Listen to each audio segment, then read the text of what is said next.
Oh,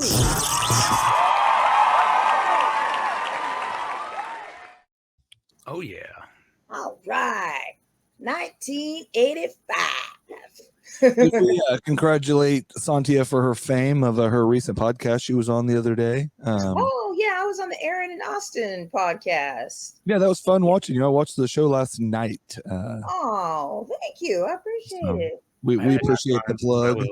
Yep. We had a good time, and I plugged our show, and I was like, hey, since I'm on this show, I'm going to plug our show too. Yeah, they seem like some cool dudes, man. We'll have to. Oh, yeah. They're really cool. They really are. And then Sonic Sunflower Fest, that was really cool too. Yeah. So awesome. Had a good time. Time. Sontia rocking it out, and the album coming out, and just kicking. Well, it's not working on it. Yet, working on it'll it. come out. Yeah. Sorry. Working on an album. Yeah, I'm getting it done. I'm at that point to where just because of the health problems that I've had recently, I was like, you know what? I probably should really do a big push this next few years and get as much as I can done, so that if that happens again and I have to like lay down or slow down, then I'm not going to have to worry whether I left a legacy. Because I have a little bit, but I want it to be bigger, just a little bit bigger. I have some goals, and then after I get those taken care of, then, I can expound on them. But this isn't about me. This is about 1985. All right. Okay. All right. So what I did is I found songs that I remember. Like, these are songs that I've been singing since 1985. First one has made my list, I think, a couple of times. Tina Turner. Just because, powerful. It's a powerful song. I'm a powerful woman. Love powerful things. And it's better be good to me. She better be good. Oh, she was gorgeous too. Somebody that sung so much powerful music to take what she went through, just it's crazy, man. Right. And this is sometimes where you get your power from. This is the reason why, like, that it kind of hurts me that she of course going through domestic violence and everything really hurts. But she had like all this whole come up. She became a rock star when she was in her 40s, and I think it really kind of bothered her that was the one thing that people kept bringing up. Yeah. It's just like, you went through this hard time with this man. How do you feel? And it's like, it would have been so nice for people just to drop it and then just let her live her life. Because so it's unfortunate, but it's part of it, and she's an inspiration, definitely.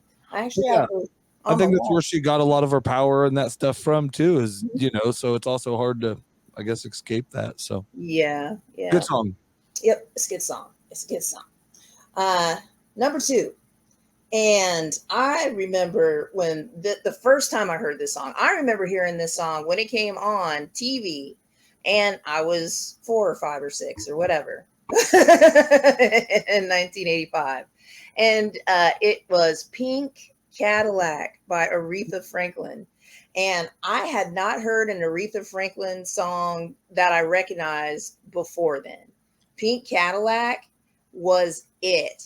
And it goes, oh my God, I can't. Riders going way too slow. I rock the pedal and go. And then we're going to go riding in our pink Cadillac. We going riding on the freeway. There we go. Yeah.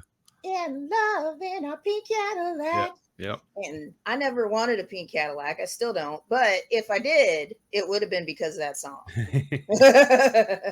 But yeah, that was her comeback too. She had taken some time off or whatever else and came back with Pink Cadillac in the 80s, and then just busted ass and took over the airwaves with it. So that's my number 2.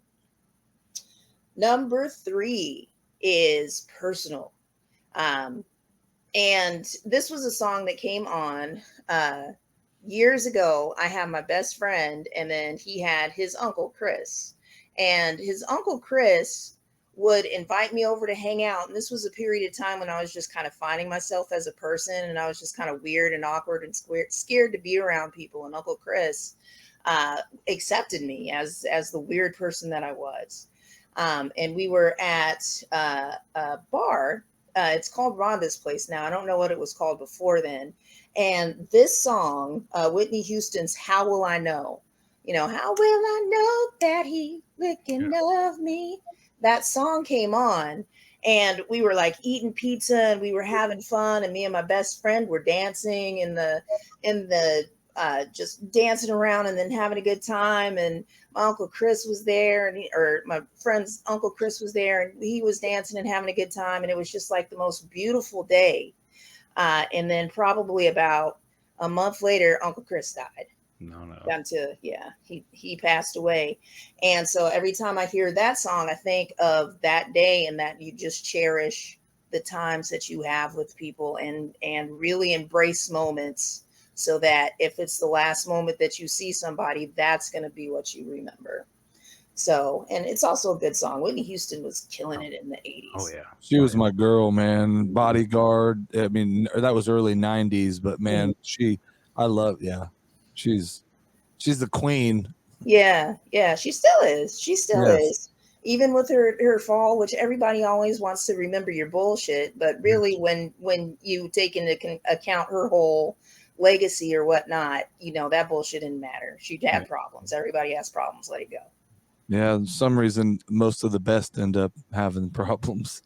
Yeah, because you have to put so much soul and power and everything into your music, and you're giving yourself away all the time, and there's not ever really anybody around that's giving you anything back. Yeah, refilling it. And then at some point you start self-medicating, you start dealing with toxic people, toxic things. So it's easy to go down that road. That's why it's important to keep yourself a good circle around you, and then keep your mind and your spirit clear and clean. Yep. All right. Number 4. Okay. So I have never said this band's name before. So here we go. So it's the Eurythmics. Eurythmics, yeah. Yes. Yeah. And they have this song called Would I Lie to You? Yep. And I remember this song coming on, and I would sing both parts. I'd sing boy part and girl part, because look into my eyes, can't you see they're rolling wise? I would just be it was just back and forth. It was the greatest production. You guys should have been there. It was amazing. Yeah. I love that song. I'm sure I've heard. It's never too late. Yeah. Annie Lennox. Yep, that's it. Wait, Annie Lennox did like a cover of it? No, she's the girl in their Eurythmics, I believe. What? Yeah. Oh my God. I thought it was a whole other different whole group of people, because I just remember the name of the song and the name of the band, but I've never in my life actually seen the video. I only heard the song on the radio, so I didn't even know that. I mean, I could be wrong. I mean, it's happened once or twice. Okay. Coach, you fact checking me? Yep. I'm looking. I'm pretty sure it was Annie Lennox. You guys can keep going. I'll get there. Yep, it was Annie Lennox. Sorry. Yeah. Dave Stewart and Annie Lennox. Okay. Wow, it makes sense then. Yeah. So that's good. I mean, Sweet Dreams. I mean, that one. I love that one. Mm-hmm. My last one is going to be it's going to be by Mr. Oh yeah. And it's Broken Wings. Yep. Because it's a really powerful song. That is a powerful song, and I even not knowing what life was at that period of time when that song came out, I knew that it was something special that he was singing about. Yeah, definitely. Yeah. Mm-hmm. All right, and that's my list. All right, good list. Sorry, I almost cut you off.